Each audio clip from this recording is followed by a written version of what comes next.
La fe cristiana descansa sobre una concepción que es proposicional, es una verdad. Y es una verdad que debe conjugarse en la vida de aquel que cree. Es decir, yo tengo fe en Jesucristo, ¿cierto? Esta fe que yo tengo en Jesucristo tiene un contenido. ¿Cuál es el contenido que tiene esta fe en la cual yo pongo mi esperanza? En primera instancia, que Jesucristo es Dios.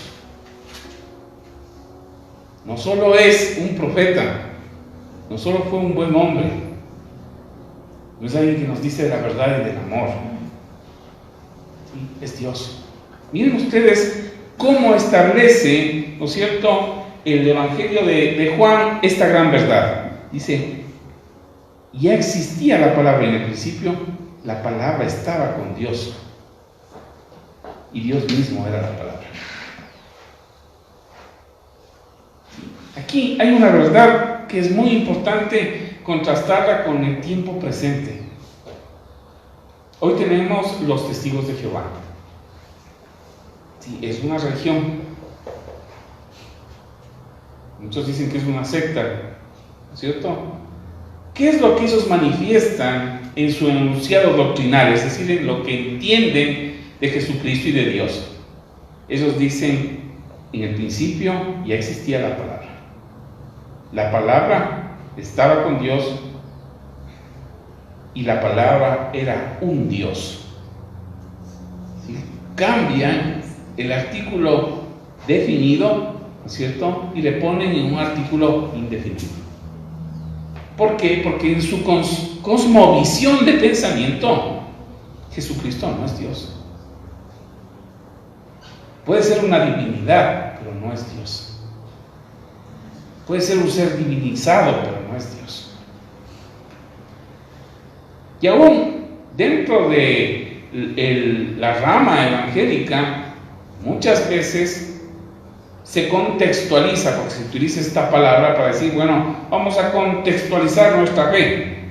Sí, vamos a entender nuestra fe en los tiempos y en la medida en lo que estamos viviendo hoy. Y concebimos que Jesucristo es hombre y se encarnó. Pero en su alocución, en su enseñanza, no pondera la deidad del Señor Jesucristo como un Dios verdadero, sino que lo manifiestan como un hombre, ¿no es cierto?, que caminó con nosotros y que fue un libertador. Y usualmente se ocupa, ¿no?, esta concepción para matizar ciertos simbolismos liberadores, especialmente de las corrientes ideológicas de izquierda. ¿Sí? Ustedes ven cómo se puede usar estos principios de la divinidad de Jesucristo para ciertos propósitos que están vestidos lastimosamente en la historia. Yo concibo que Jesucristo es Dios. Y es Dios en toda la expresión de su palabra. El doctor Warfield decía que cada palabra que Jesucristo hable en el Evangelio tiene una asunción en él mismo, que es Dios.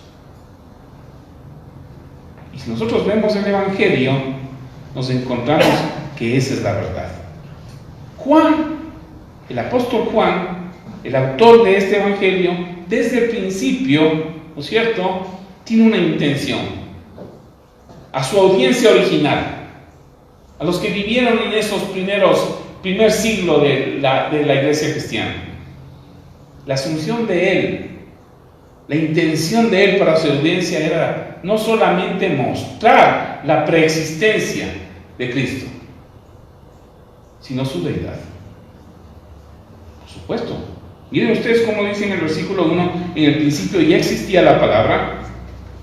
La declaración de la palabra es para manifestar quién es Jesucristo, el Verbo encarnado.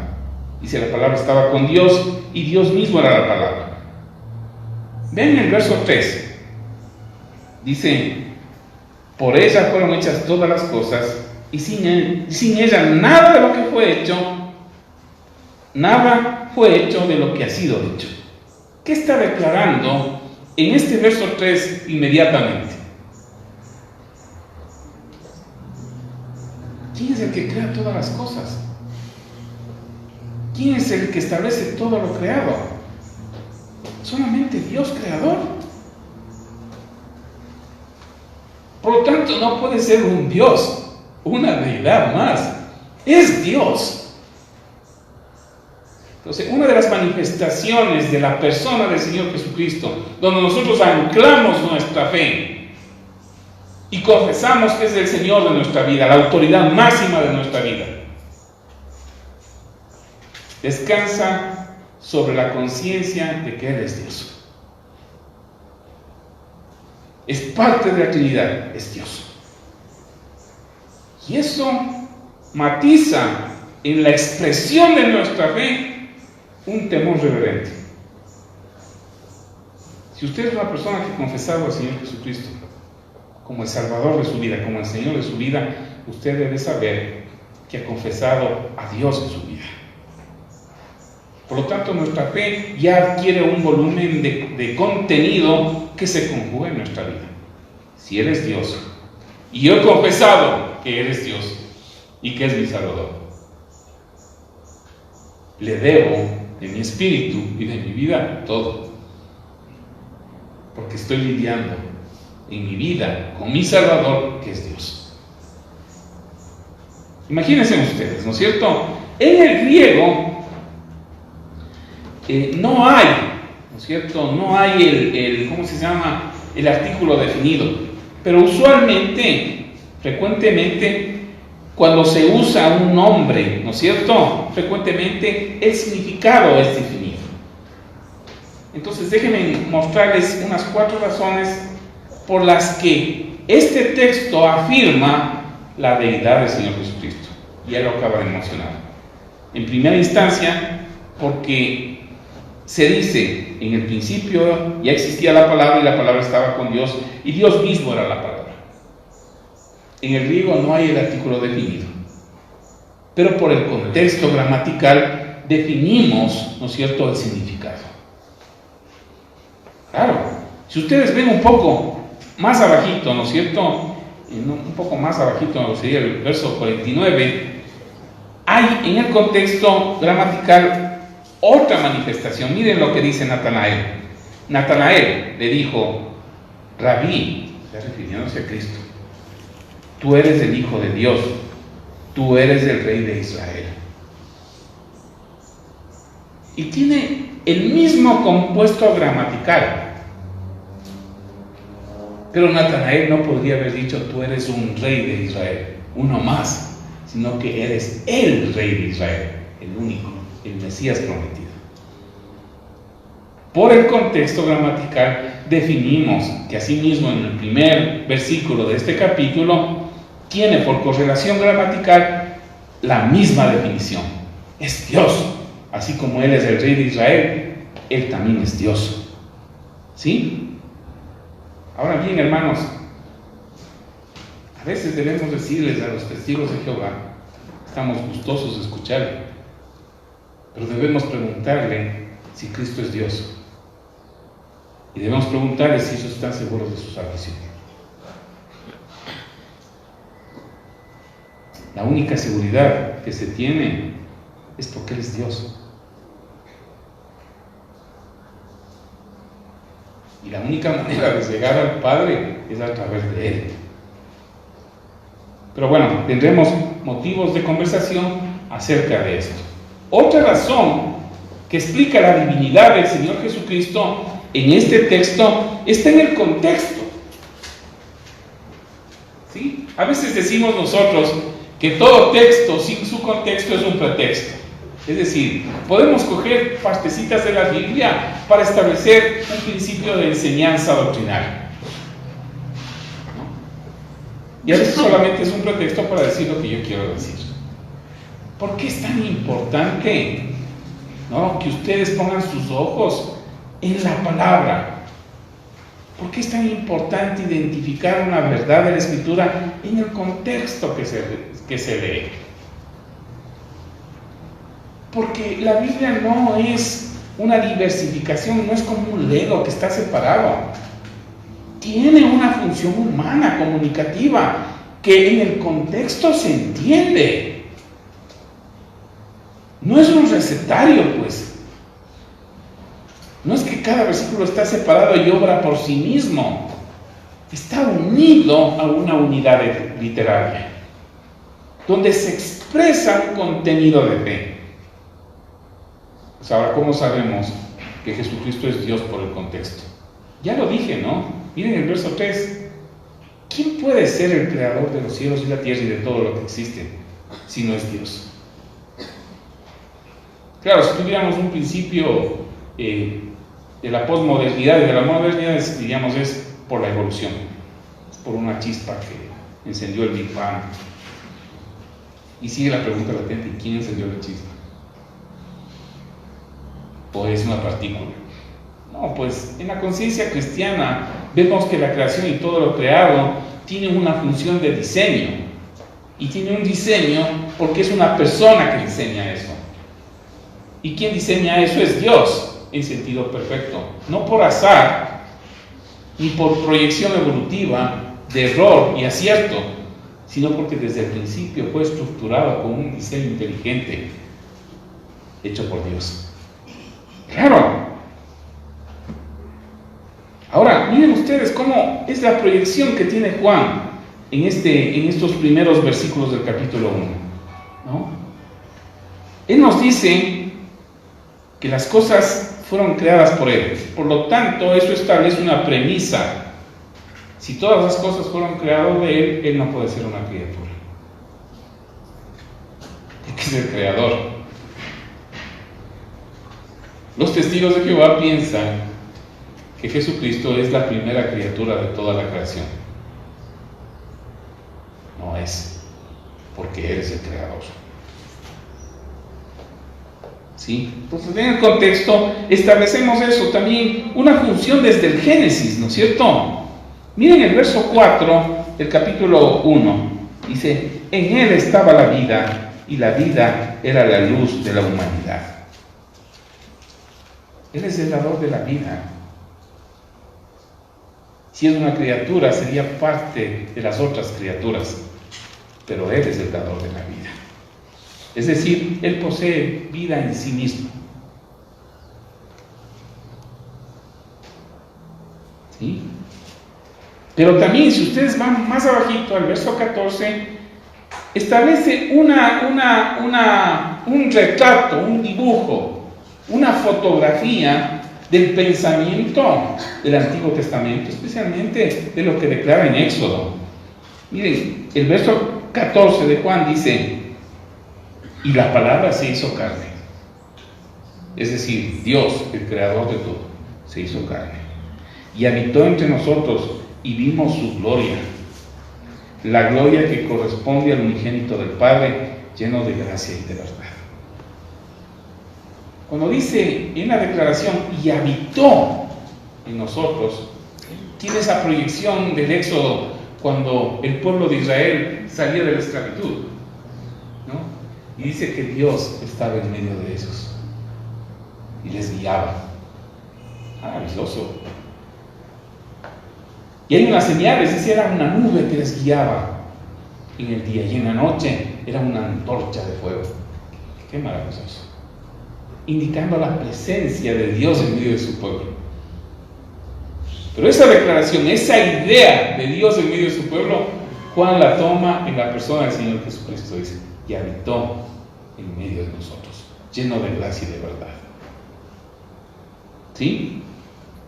Entonces es importante que sepamos que Jesucristo, la palabra, es Dios. ¿Por qué sabemos eso? Por el contexto gramatical, pero también sabemos por el contexto histórico, por la realidad de la concepción que ellos tienen, pero también por el Evangelio mismo que escribe Juan. Yo quisiera que ustedes vayan al último capítulo de Juan, capítulo 20 de Juan. Ustedes van a encontrar aquí el propósito de la escritura de este libro. Es importante saberlo, ¿no? Vean ustedes en el verso 31 del capítulo 20 de Juan. Dice, pero estas cosas se han escrito para que ustedes crean que Jesucristo es el Cristo, el Hijo de Dios, y para que al creer tengan vida en su nombre. El Evangelio mismo de este libro tiene un propósito fundamental. Dice, ¿para qué fueron escritas estas cosas? ¿Para qué fueron escritas estas cosas? Dice, para que ustedes crean que Jesús es el Cristo. ¿Qué significa la palabra Cristo? Significa el ungido de Dios. Es decir, el que Dios separa para cumplir un propósito santo.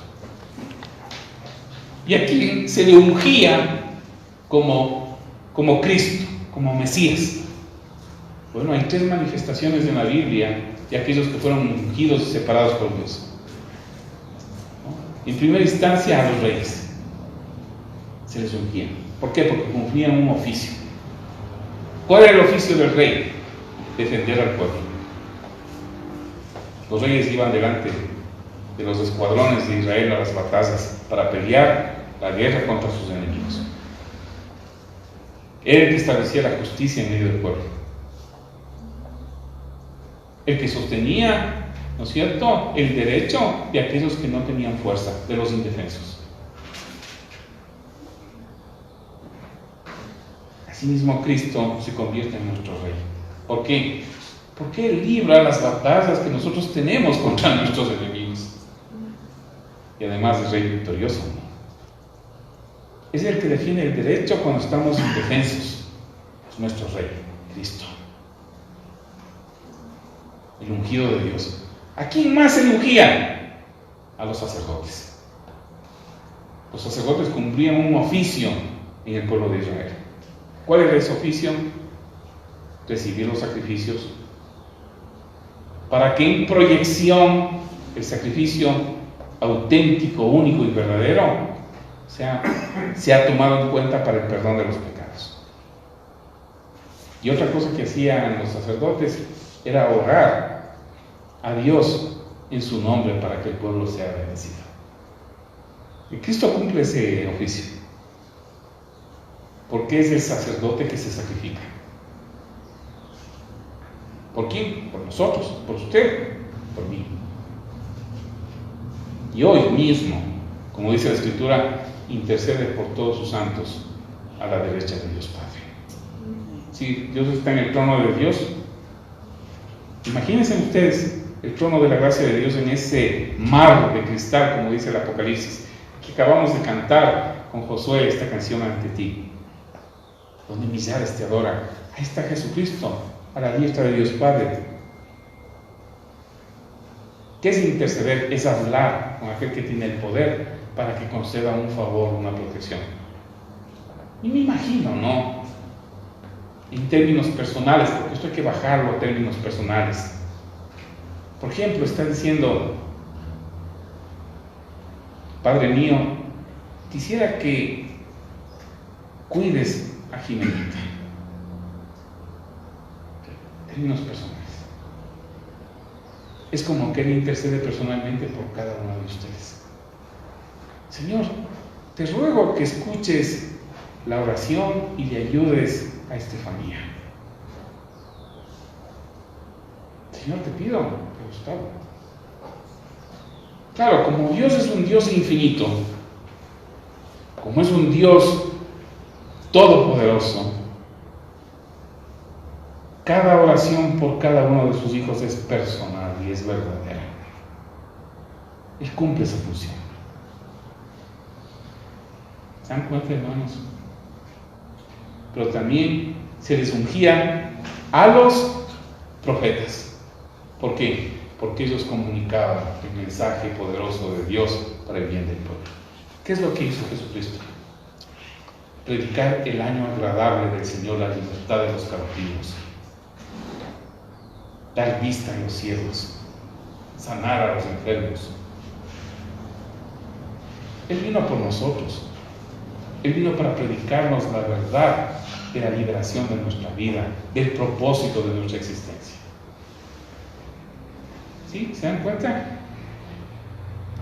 Entonces, el propósito del libro descubre, ¿no es cierto?, esta realidad de que Jesucristo es Dios, es el Mesías de Dios, el que cumple todos los oficios dispuestos por Dios para el bien de su pueblo, para la gloria de Dios Padre. El mismo texto nos dice eso, para que crean que Él es el Cristo, el Hijo de Dios, y para que ustedes tengan vida y vida en abundancia. Y esta declaración del verso 31 viene subsiguiente de una declaración en que Tomás se queda perplejo. Yo otra vez me imaginaba, no sé si ustedes han tocado la herida de una persona, qué feo, solo los médicos pueden hacer eso. Pero uno ve una herida y quiere traer, ya, imagínense, ¿no? Y el Señor Jesucristo le dice a Tomás, ven, si no crees, ¿no es cierto? Y no dijiste que si no meto mis dedos en sus llagas, no creo. Dice, ven. Yo creo que ahí mismo Tomás se sintió con el espíritu en el suelo, ¿no es cierto? El corazón hecho pedazos, arrugado. Miren ustedes la declaración que hace Tomás frente a ese hecho de este Cristo resucitado y verdadero en el verso 28 del capítulo 20. Miren lo que dice. Entonces Tomás respondió y le dijo, Señor mío y Dios mío. La declaración que un judío solamente podía hacer a Dios. ¿Sí? Elohim, Adonai. Mi Dios, mi Señor. Una declaración que solo se hace a Dios. Pero en medio de esa situación en que Jesucristo le pone a Tomás, no tenía más opción que decir, pues Señor, mi Dios mío. Ven ustedes, el Evangelio mismo de Juan nos da la respuesta de que Jesucristo es Dios. Que en el contexto histórico es Dios, que en el contexto gramatical es Dios, pero también en la teología, es decir, en el sentido de lo que nosotros encontramos de Dios. Esta es la cuarta razón, una cuarta razón muy importante. Vean ustedes en Juan el capítulo 5, versos 17 y 18.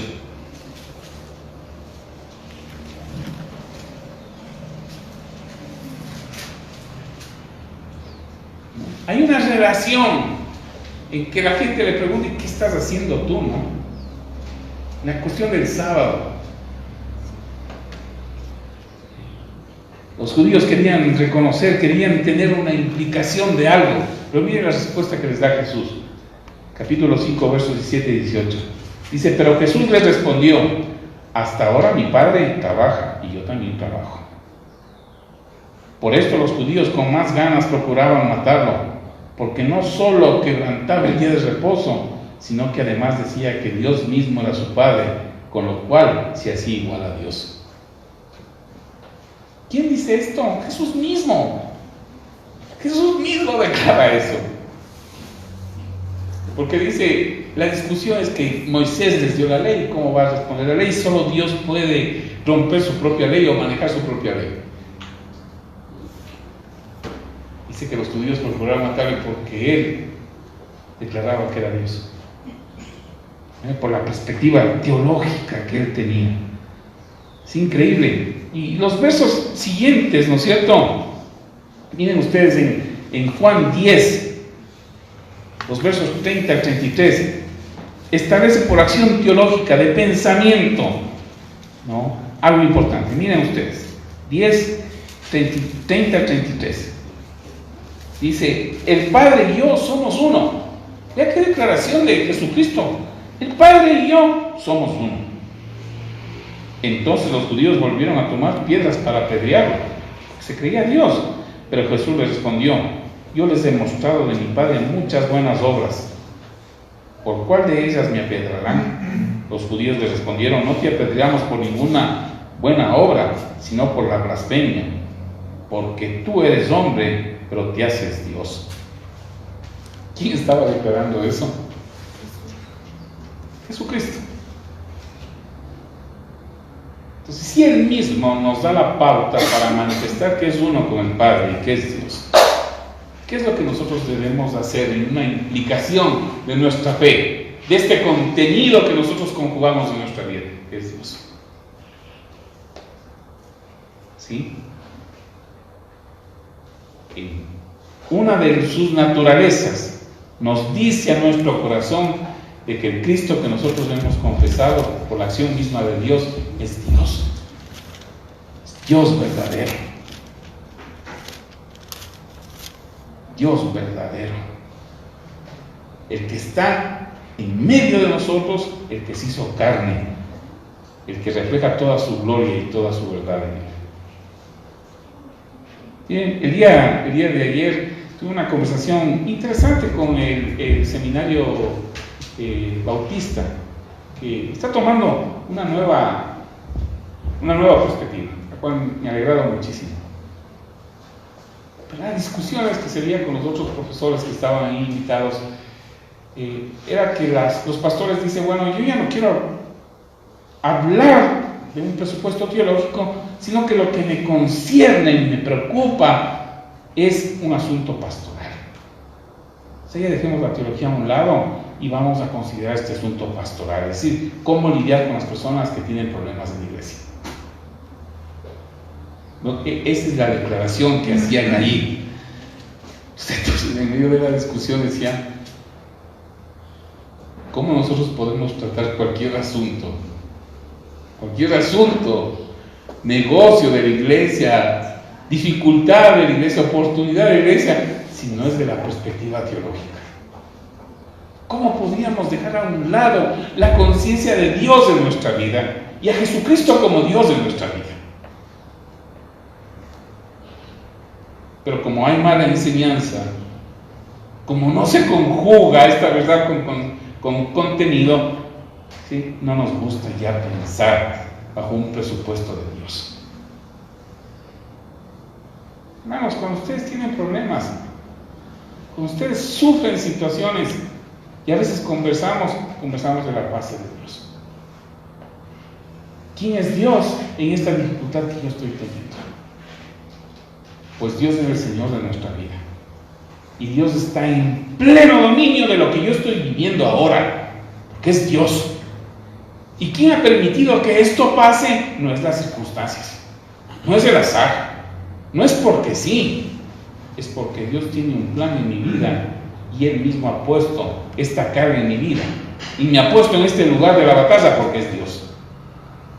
Por lo tanto, en ese lugar de la batalla donde yo estoy peleando las circunstancias de mi vida, como yo tengo la conciencia de que Él es Dios, digo, Señor y Dios mío, tú mismo me pusiste en esta situación difícil, tú mismo me pusiste en esta oportunidad de mi vida, tú mismo me has puesto en esta alegría, pero aquí donde estoy, yo me relaciono contigo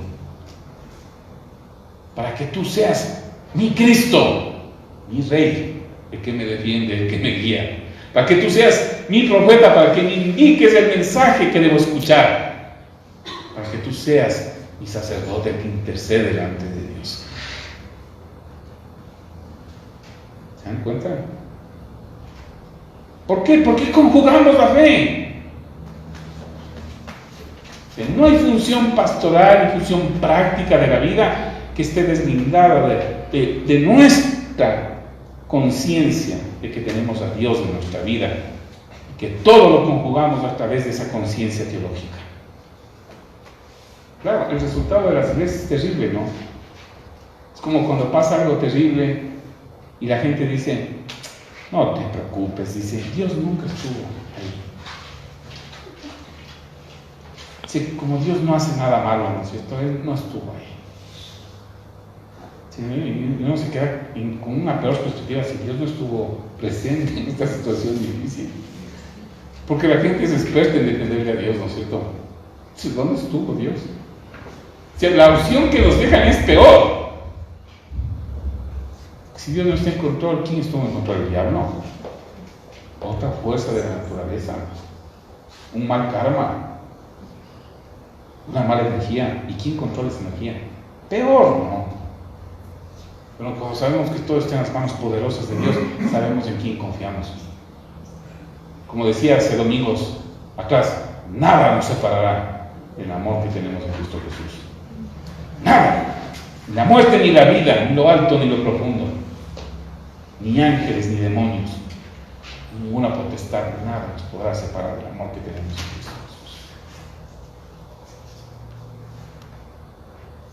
Y ese era el primer punto en realidad. Cristo es Dios por esas 4 razones. Ahora vamos a la segunda. Es la humanidad. Si Cristo es Dios y Él es la palabra, pero es una palabra encarnada, tendríamos que decir, Cristo es Dios, pero también es hombre. Y es importante que nosotros sepamos eso, porque mucho de nuestra vida personal descansa sobre este concepto. Yo quisiera que ustedes vean otra vez el capítulo 1 de Juan, pero el verso 14 esta vez.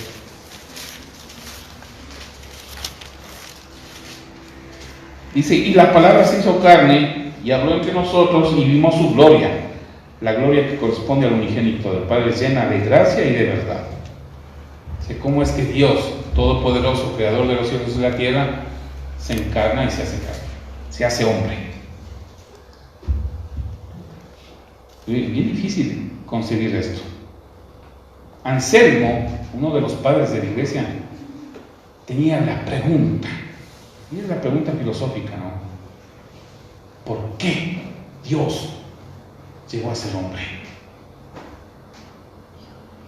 ¿Cómo es posible que Dios llegue a ser hombre? Y es la pregunta que se hacen los musulmanes hoy día, porque no conciben que Dios pueda llegar a ser hombre, ni que tenga un trato personal en realidad. Son una fuerza feroz política en el mundo, ¿no es cierto? La insurgencia musulmana, islámica. Ellos tienen una visión de establecer el gobierno de su Dios, Alá, ¿no? En todo el mundo, por la razón y por la fuerza. Ahí está su lucha santa, ¿no? Para que Dios pueda ser honrado, pero es un Dios impersonal. Y el Dios cristiano es un Dios que se hace humano y que nos da un sentido de seguridad impresionante. Por supuesto que sí. Yo quisiera que ustedes vean en Génesis el capítulo 3, verso 15, donde se da el inicio, la promesa de una salvación real y concreta, ¿no es cierto?, para los hombres. Vean ustedes Génesis 3:15. ¿Qué es lo que establece este principio?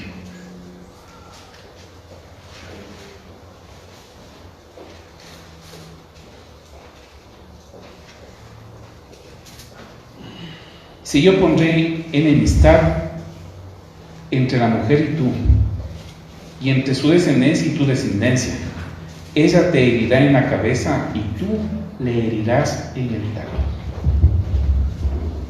¿Qué es lo que manifiesta? ¿Qué es lo que manifiesta esta declaración? Piensen ustedes. ¿Entre quién y quién va a haber enemistad? Entre la humanidad. ¿Y cuál es la otra contraparte? El diablo. Si ustedes ven las palabras, hay un sentido de conflicto, de lucha. Dice, esa, o sea, la descendencia de la mujer, la humanidad, donde nace nuestro Salvador Jesucristo, se te herirá en la cabeza, o sea, es una herida mortal. Dice, pero tú le herirás en el calcañar. Jesucristo fue crucificado.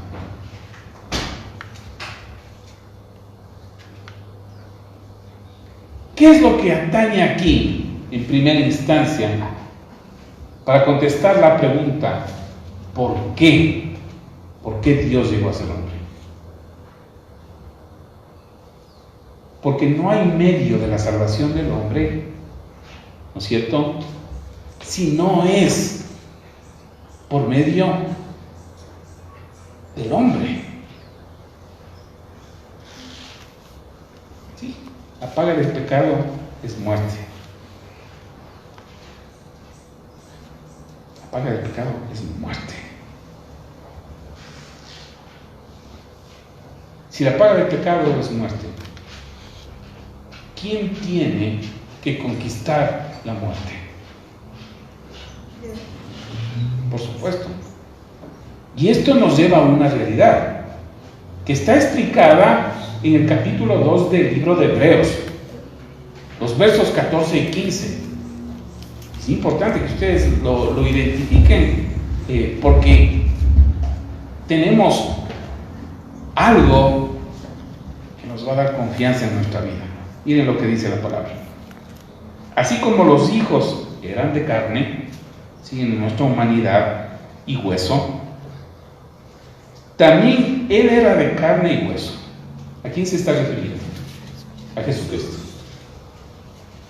Para que por medio de la muerte, miren ustedes, destruyera al que tenía el dominio de la muerte, al que tenía el dominio sobre la muerte, es decir, al diablo.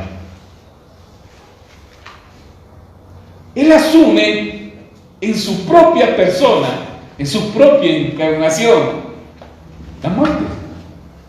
¿Para qué? Para, por medio de su muerte, destruir a la muerte. ¿Por qué creen que la fe cristiana tiene como un principio fundamental la conciencia de la vida y de la resurrección? Porque la muerte es conquistada por medio de la muerte de Cristo. Hay un libro que yo leí que me pareció un poco denso, pero después de unos años lo entendí, porque me costó años entender. Decía, la muerte de la muerte por medio de la muerte de Cristo. John Owens. O sea, la necesidad de la salvación tiene que darse por la encarnación del Señor Jesucristo, para conquistar a la muerte. ¿Por qué Jesucristo, el Hijo de Dios, es hombre? Porque en su humanidad tenía que morir para conquistar la muerte. Y para quitarle el poder que tenía Satanás sobre nosotros, para quitarnos ese temor que nosotros tenemos de la muerte. Miren, las personas que mueren no quieren morir, porque nosotros fuimos diseñados para la vida. La muerte en cualquier manifestación es terrible. Las personas no quieren morir, pero mueren. En la fe cristiana tenemos a alguien que venció la muerte y que nos otorga vida por medio de su resurrección.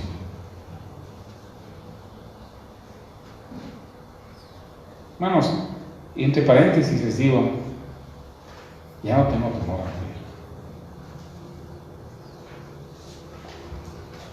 Pero también tengo esperanza de ver a mis seres queridos que por extensión de la gracia de Dios llegaron a conocer a este Salvador. Quiero encontrarme con ellos. No los hemos perdido.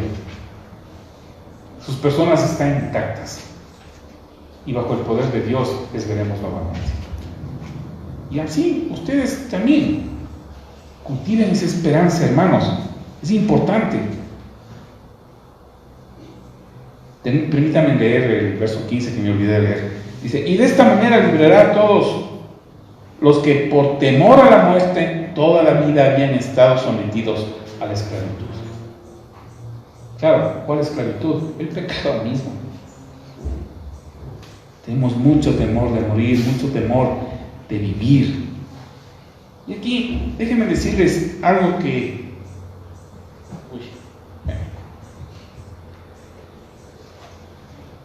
Tenía una notita, ese es el problema que yo tengo con las notitas. Que yo escribí y no me memorizo.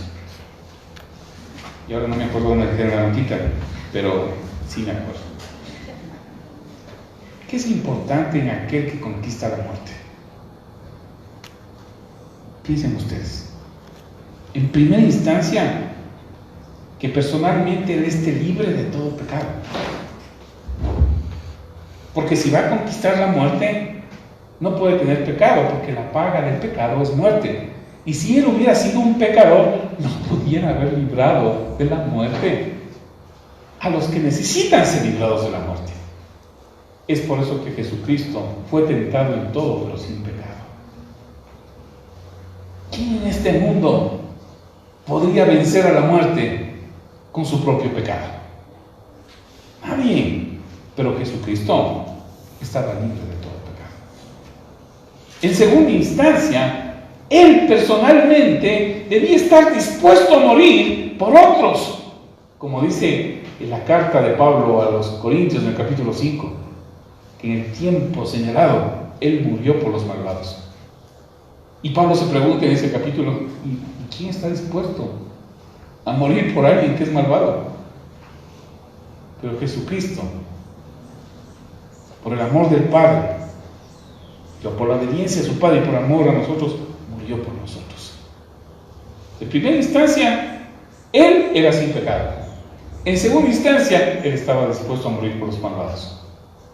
Pero en tercera instancia, Él personalmente debía poseer en sí mismo la vida. ¿Para qué?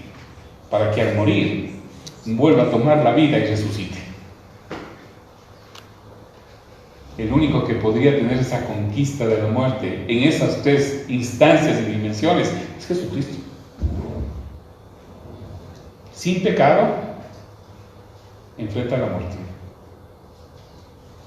En toda su dimensión de persona, muere por nosotros. Y luego, en su propio poder, en su propia gloria y magnificencia, se levanta conquistando la muerte. Por eso es que nosotros, cuando llegamos a Cristo, sí morimos. Hay una centralidad en el carácter cristiano de la muerte. Pero morimos para vivir para aquel que dio su vida por nosotros. Es una poderosa manifestación de la vida. Jesucristo el Señor, es mi Señor. ¿Qué hago ahora con la vida que tengo? Hermanos, no es acción religiosa, es principio de fe. Yo quiero experimentar la vida con todo lo que da la vida. ¿Por qué creen que nos casamos? ¿Por qué buscamos trabajo? ¿Por qué buscamos ocupación, aceptación? ¿Por qué buscamos crear familia? Porque tenemos esperanza. Si usted está casado, usted es una expresión de vida. Y en esta manifestación de su matrimonio debe haber la esperanza de la vida. Usted tiene hijos. Usted cultiva la esperanza de la vida en esos hijos. De que puedan llegar a tener a Cristo, de que puedan llegar a tener la salvación, de que tengan propósito en su existencia. ¿Por qué? Porque dentro de ustedes y su intelecto hay una opción de vida. Y cuando tienen hijos ya son grandes, pues tenemos que tener nietos. Este mundo ya está demasiado maltratado, ¿no? Hay mucha violencia, mucha maldad, pero los cristianos todavía vivimos de esperanza de nuestro Redentor. Todavía abrigamos a nuestros hijos en nuestros brazos con la esperanza de la verdad. Todavía abrazamos a nuestros nietos con la esperanza de la verdad. Porque la incidencia es importante, porque tuvimos a alguien que venció la muerte y todo este espectro de maldad que vemos cada día. ¿Sí? Otra de las manifestaciones del por qué Dios se hizo hombre. Bueno, porque dentro de la perspectiva de la justicia de Dios, Dios no puede declarar a nadie que ha hecho pecado, ¿no es cierto?, inocente.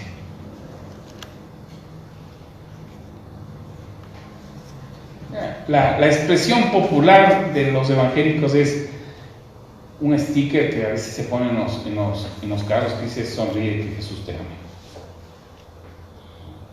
Sí, es verdad.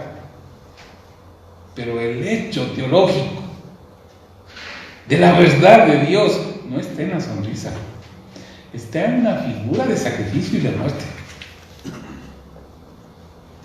Que todos aquellos que están lejos de Dios, dice, son sujetos de la ira de Dios. Y uno dice, ¿cómo es posible que Dios tenga ira? Se sonríe y Dios te ama.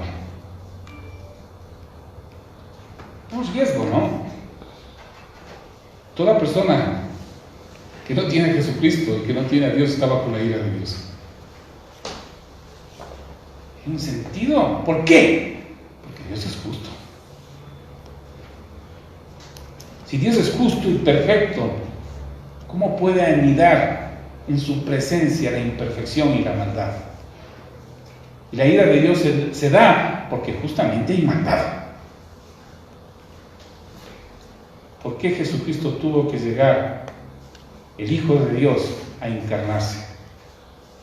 Porque la demanda de Dios, de la justicia de Dios y de la ira de Dios, tiene que ser compensada. Es lo que decimos en teología, la expiación, la limpieza, la transacción de justicia. Dios no puede dejar pasar uno de sus pecados por alto, ninguno, porque toda ofensa que ustedes han hecho en su vida es contra Dios solamente. Contra Él hemos pecado.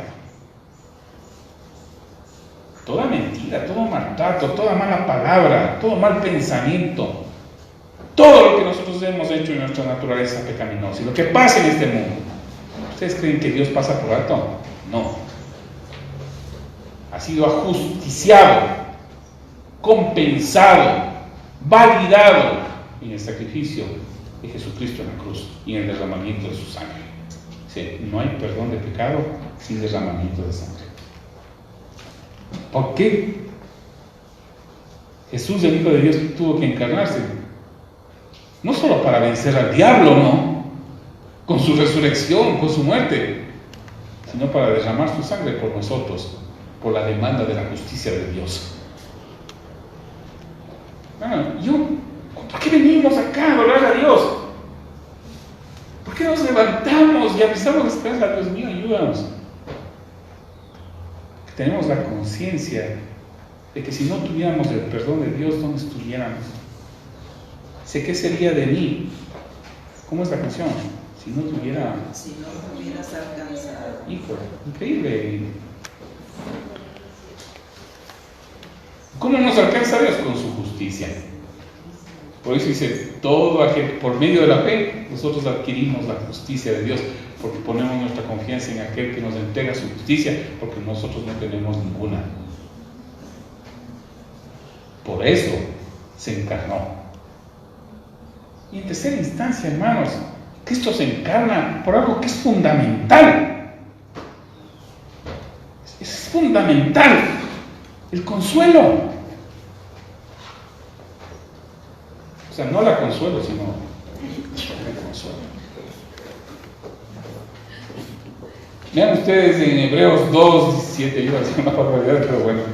Hebreos 2:17. Miren lo que dice. Porque era necesario ser semejante a sus hermanos en todo, para que llegara a ser un sumo sacerdote, misericordioso y fiel en lo que a Dios se refiere, y expiará los pecados del pueblo. Semejante en todo, ¿por qué? Porque Él experimenta nuestra propia debilidad, pues. Nuestros propios dolores, nuestras propias tentaciones, nuestra fragilidad, nuestros temores. Y esto es un estudio que a veces debemos hacer en términos de lo que es la oración. Hay validez en la oración cuando dice, Señor, tú sabes lo que yo siento. Y sí sabe, porque en su humanidad es correspondiente a nosotros. Tengo temor. Señor, tengo temor a ser rechazada. Tengo temor a que me miren mal y me hagan a un lado. ¿Quién sabe ese temor? Tengo temor a fracasar. Tengo temor de ir al trabajo. ¿Saben por qué? Porque me duelen las articulaciones y ya no puedo más.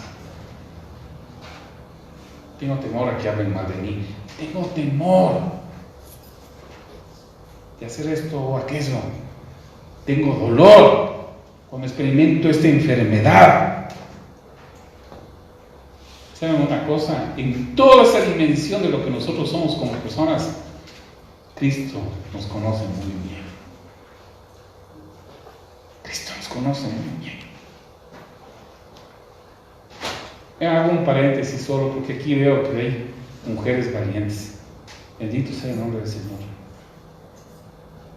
Inita, Katy, ¿no? Isabelita. Enfrentaron un cáncer en su vida. Sufrieron el temor, el dolor de toda esa situación. Jesucristo fue el que consumió en su propia vida todo lo que ustedes experimentaron. Y en esta vida, en esta tierra de los vivientes, han salido victoriosos. Porque Dios derramó el amor en su vida. Por eso es que están sanas. ¿Ustedes creen que si Dios no hubiera derramado el amor en su vida, no estarían sanas? Y Dios orquestó por millares oraciones que Dios mismo, que Jesucristo mismo llevó delante del Padre para que extienda la sanidad.